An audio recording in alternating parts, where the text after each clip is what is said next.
Samia Shahid Sami and my ID is 252. Hello everyone, I'm Moshadam Sabir and my ID is 235. Now we're going to talk about Restoration era. Now let's start with the most basic, John Dryden, who was the most influential writer back in the days. He wrote plays, poems and essays, and in 1668 he became England's first official poet laureate. He was basically the voice of the time, and one of the most famous works is Absalom, and a political satire written in poetry from its sharp, clever and surprisingly bold. Definitely, Dryden used the characters that represent political figures back in the days. Now let's talk about political and society during the Restoration. Now, why was the satire like this even necessary? Well, the Restoration was a time of serious political conflict. The monarchy had just been restored in 1660 after years of Puritan rule under Oliver Cromwell.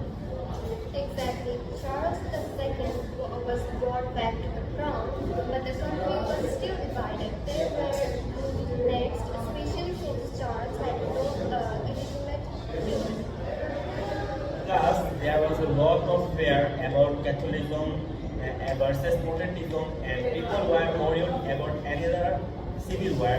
So writers like Dryden used their pens to influence public opinion. At the same time, society was changing so fast. Theater reopened, fashion became violent, people openly talked about love, power, women. Women were first to act at the time. Now let's talk about John Dryden's impact on literature.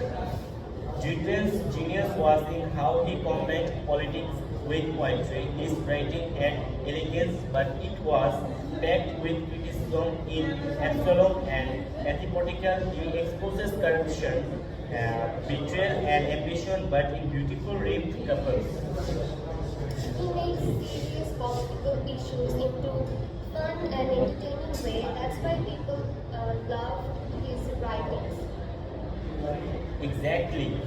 Back then, Dryden had poetry. Now we have memes, reels, and viral tweets. But the goal is still the same: make people think while making them.